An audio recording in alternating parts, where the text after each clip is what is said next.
Hey everybody, my name is Brittany Arnold. I'm the founder of BCD Movement, and today I have another great video for you guys. I'm super excited that you decided to watch. So today we'll be talking about a topic that is relevant, is always happening, and it needs to kind of just be addressed and to see how we can deal with that. So the topic is people hurt. So just take a second and think about all the people that have hurt you in the past, currently, yesterday, whatever the case may be. Who are those people? Are they your friends? Are they your coworkers? Are they your family members? Who are they? That have really just made an impact and really made you upset, really just got you in your feelings, or just really hurt you to a really deep place. Who are those people? And it's hard because sometimes we expect the people that are close to us to just, support us, encourage us, not really say too many things that are offensive or that may hurt our feelings. But sometimes that happens. Sometimes people betray our trust. Sometimes people do things that we never thought that they would do. So that's pretty hard. So how does that make you feel? How does that really make you feel when you found out, okay, maybe your friend was talking about you behind your back, or maybe, your family was sitting around and talking about you about a specific issue of your life that you thought was private, and you decided to just keep it on the low, or whatever the case may be. What does that make you feel like? A lot of people may feel angry, upset, disappointed, whatever the case may be. You do evoke some type of emotion when somebody hurts you, right? It only makes sense. We're only human. I know for me, when people used to hurt me and just say really hurtful, nasty things, or just do things, I would just let it build and build and build and just get so angry. But I wouldn't let it just fizzle up. I just keep just letting it build and build and build until I was finally up to here and that stuff. And I was like, okay, you're not going to do this to me anymore. You're not going to hurt me anymore. You're not going to say what I need. You're not going to say whatever you want to me and just think that I'm going to take it. So I had come up with this theory in my mind. Disclaimer, it is not right. I came up with this theory in my mind that, you know what, I'm going to get them. I'm going to get them back for all the hurtful things that they said to me, all the hurtful things that they did to me. So I was big on this revenge thing from teens to early young adults. I was really big on that. So I was going to try to hurt you before you hurt me. But kind of not the right thing. The Bible says vengeance is mine and God will take care of it, but I wasn't really tapping into that. I wasn't really listening to that at that point. I just wanted to get away from the hurt. I wanted to get away from the pain. And I know that may be some of you guys as well. I know in school we have bullies, we've got mean teachers, we've got principals that don't listen to us, we have parents sometimes that just don't understand what we're going through. Or just maybe hurting their own selves, because we've all heard the saying, hurt people, right? Does it make it right? No. But is it true? Absolutely. So what are we doing, ladies, to handle these things when life gets tough, people hurt us, people say things, they trash our name, they create rumors? What are we doing with that stuff? Are we just letting it sit and just saying, okay, they said it about me? And we keep pushing our self-esteem, we keep pushing who we are down more and more, feeling bad about ourselves, constantly just doing stuff just to go along with the flow, so we don't go against the gradient to make anybody else mad while our feelings are hurt. What are we doing about it? So today I want to tell you a few things that could help you get over and learn how to handle when people hurt you. Because we can't stay in that place forever. It's exhausting. It's just too much, and you're frustrated and you're angry and you're sad and you're just, oh, woe is me, for a long period of time, and that's just not healthy, right? So the first thing I want to talk about, I know that sounds really cliche, but it has to be something that has to be done, right? So forgiveness is a big thing, and people often say, or I often hear people say, I can't forgive them. You don't know what they did to me. They just feel like they should get whatever comes to them, and it's their duty and their job to make their lives miserable. Well, really and truly, if we want to be honest, the people that hurt us are not miserable. They're still going along. They're still thinking, oh, okay, I can do this again to her because she won't say anything. I can continue to just, just act the way I want to act because they don't feel like anything's wrong with it. They just continue to do it. So they're not walking around miserable thinking, oh, how did I hurt Brittany? How did I hurt Sarah? How can I make things better? They're not thinking about that. While you're up here at night trying to figure out how you can stop him and break him up from him and his ex-girlfriend, how you can, make his or her life worse by saying this or saying that, or just being evil and rolling your eyes at him and different stuff like that. Because we all go through it, right? We all go through it. And forgiveness is a process. It is not going to be a day, just one day, hit or quitter type of thing.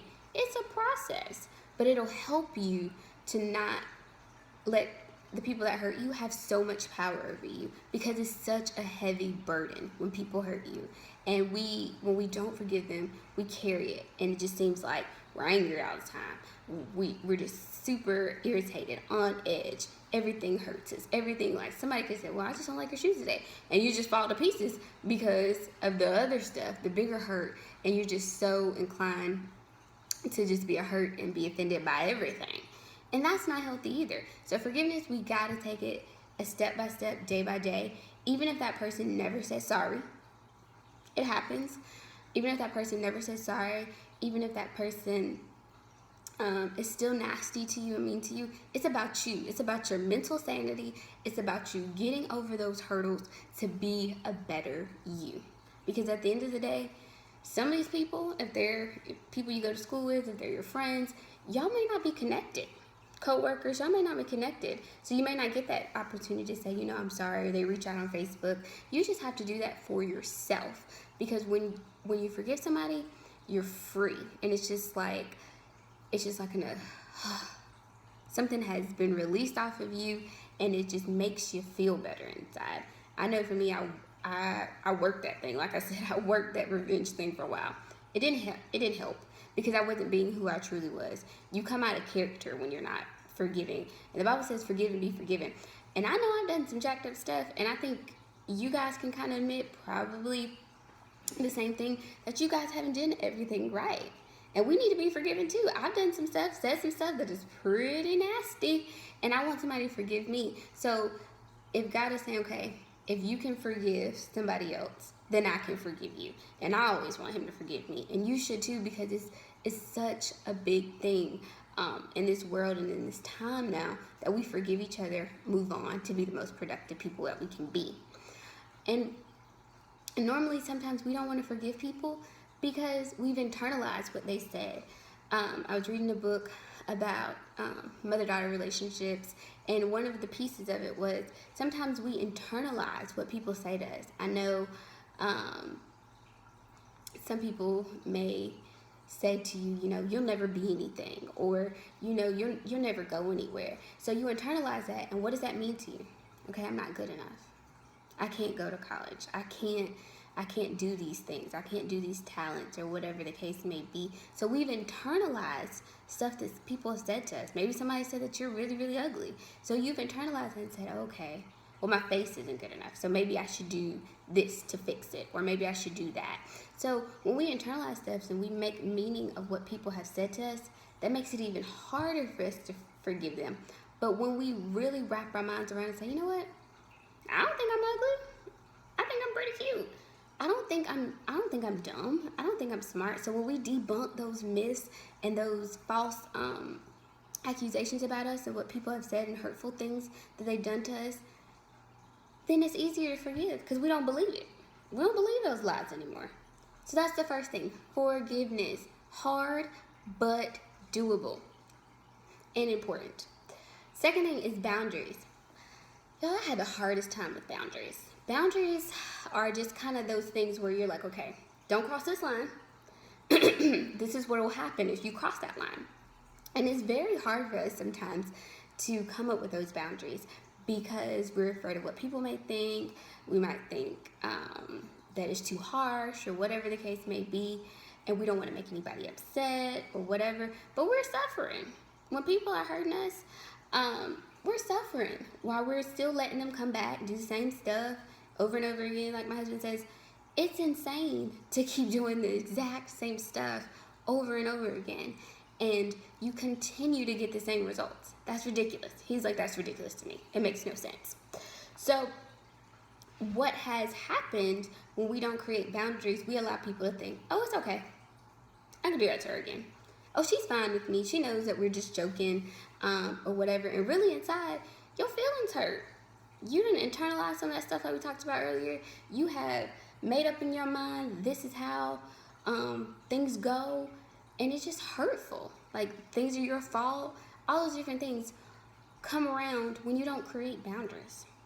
And I think that's a really, really big thing that needs to be done. I was reading Heather Lindsay's book, Silent Season, and she has this whole chapter about godly friendships. And she said it's a covenant, and this is a relationship, it's a bonding type of thing where we say, this is how you'll treat me, this is how I'll treat you. And if this doesn't happen, this is what's going to happen. So in our relationships, whether it's dating relationships, family relationships, friendships, whatever, we got to create some boundaries. It's a really, really big one that we have to do, and we have to stick with them. Because if we create them and say, you know, I don't feel comfortable with you cursing around me, and then we don't check them, once they do that, then it looks like it's okay.